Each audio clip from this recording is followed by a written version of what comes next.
Download my free legato course right now and learn to play fast in the fastest way possible. It's 4 core exercises that you need to focus on in order to reach the highest level of mastery. And then I'm going to give you the 3 sub-skills of legato. Once you master these 3 little skills, then the overall skill of playing very fast runs using hammer-ons and pull-offs will be very easy. So go sign up right now and get immediate access for free.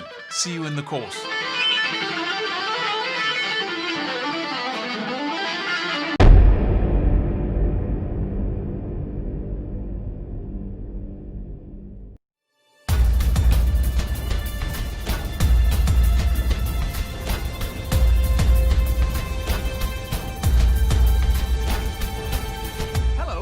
To this little video about developing your own unique playing style. After watching this video, you'll be able to take control over this process instead of it being something haphazardly developed over the years, because that's what happens to most people. Most people don't have control at all over this area because we tend to think of it as magic or something we cannot get control over. But I was thinking, when I started out, this was really a magical area of playing guitar. It was like there was no way you could really gain any insights into how you really developed a unique and interesting playing style that you could then use to create great original music with. And when I say playing style, I mean your soloing style, how you sound when you solo, what notes you pick, whether you use vibrato or bending, or what techniques you use to get that unique expression. And also when you write songs, because those two are very related. Improvising, it's really just composing very rapidly, and composing is really just improvising very slowly. So it's the same thing. In order to take control over this, we must know what developing your own style is. What is a playing style? Because if you look at, decorating your home, if I walk into your home and you have all the funds in the world to buy whatever furniture you like, right? Then what I look at is your style of decorating your home. And what is that? It's your preferences.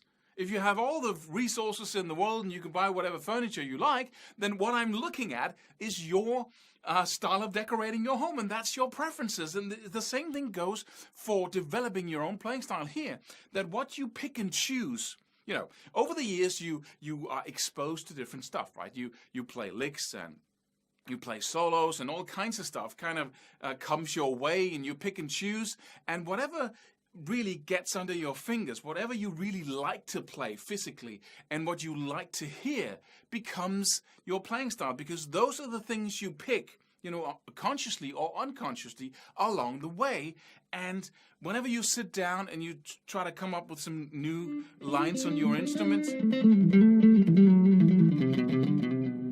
all that comes out of my fingers are a product of all the little movements that I like to, that I found very pleasurable when I developed my playing style, and what my ear liked. But so it's just your preferences, and the cool thing about that is that your personal preferences are unique to you. So now we have the unique part of the equation, that you can, by focusing on what your personal preferences are, when you pick and choose every single thing that becomes part of your playing style, you can actually develop a totally unique playing style, and that's the only way to do it. You cannot have a kind of a mental concept about what's good and what's not, and then go out and pick stuff in that way. It will, I promise you, it will not be interesting. So the only way really to go that out of the true path and the most interesting and the most satisfying path of developing your own style is to just focus on what feels the best in your body. What feels the best to play when you practice. A lot of things are not going to, feel very nice to play in the beginning, but as you develop and your technique gets better, then what do you really like to play on an auditory level and on a physical level? The first obstacle that 99.999% of all people fall into that actually impairs their ability to develop their own style massively is this little thing. Because we are a pack animal.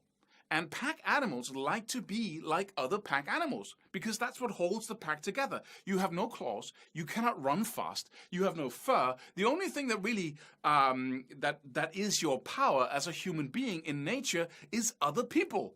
So the first and foremost priority of your brain is to make sure that you are part of a strong group. And if you like all kinds of stuff that the group does not like, then you won't be in the group for long, right? So if you have a peer group of people and you share the same musical interest, the same style of music, then you tend to let your preferences be guided or controlled even by what other people like. And that's the surefire way of ending up sounding like anyone else, because that's what the culture does. The culture is one big group of people who thinks basically in this, some of the same ways, right? So if you want to stay out of that as much as possible, you have to suffer the pain of sometimes liking stuff that other people are not that crazy about, and then trust that they'll like you anyway. So you have to stay out as much as you can of that trap. And the way to do that is really to focus on what feels the best in your body. Whenever you come across a lick, a solo, a sound, a song, a sequence, you have to really make that be the guiding force of what you choose to play. Do you really like it on a physical level? Does it sound good? Does it feel good? And then try as much as you can to stay out of the mental concepts or the mental noise of, or the need to choose things that your peer groups like. So that's a really essential part of developing your own unique style. Because if you don't, you'll just start playing stuff that other people play. And that's why most people sound like most people, right?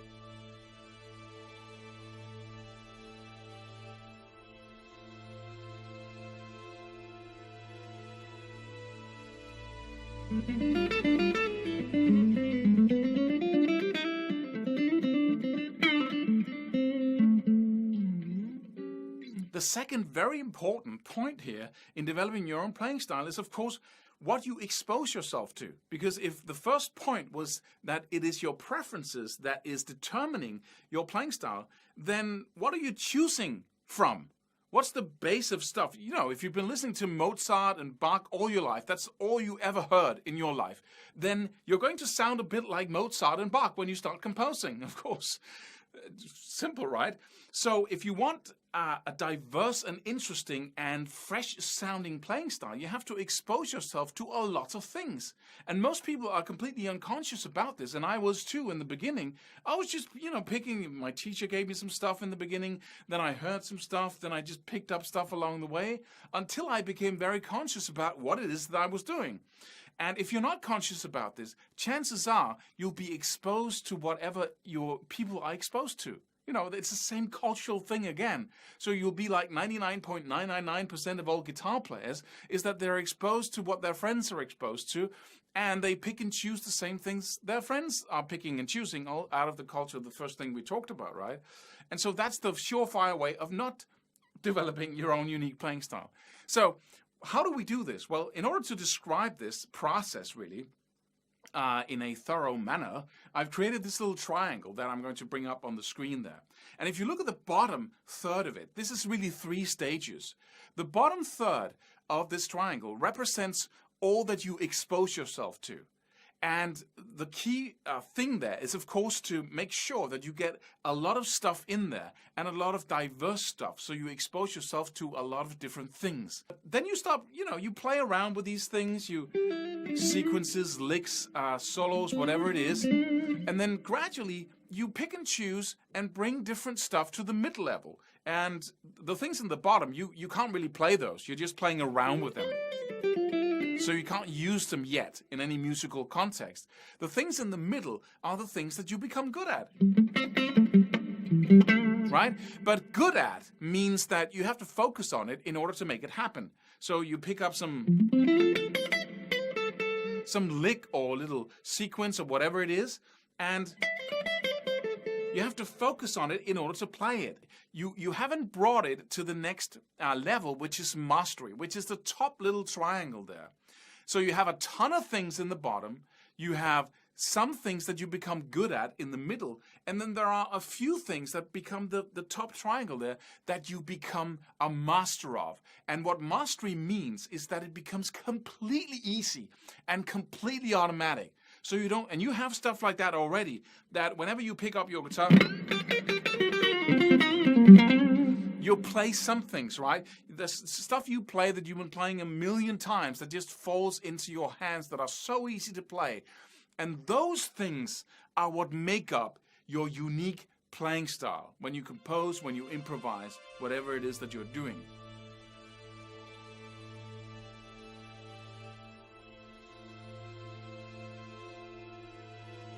So now you've been very focused on having as much material as possible so you could choose between a diverse range of different licks and sequences and ideas and all kinds of stuff, musical styles in the bottom triangle there. And then you made your preferences be the guide, your personal physical preferences of what you really like personally, and not the peer group or the culture. And you let that guide your choices about what different things to take to the mid-level of where you can do it, you're competent at it, you can play it. And then, again, your personal preferences determined what you took all the way to mastery, that top triangle there. And so now most people are becoming comfortable at that level because there's a lot of things they can do without thinking about it. And so playing a solo, composing a song is becoming pretty easy. And that's why we tend to see, top players, when you look at them when they were young and fresh, that their playing style was also not quite, it hadn't turned to concrete yet.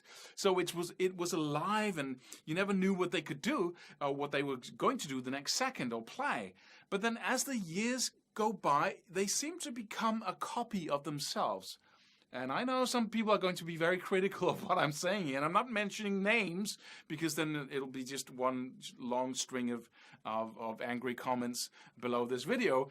But that's what really happens. And if you want to stay out of that trap, because what that trap is really stopping the whole process. They don't expose themselves to any new material. They don't practice things from the bottom, take it to the mid-level, and constantly refresh the top triangle there because they could become too comfortable because they have so much success with what they're doing. But in that process, it's not fun anymore.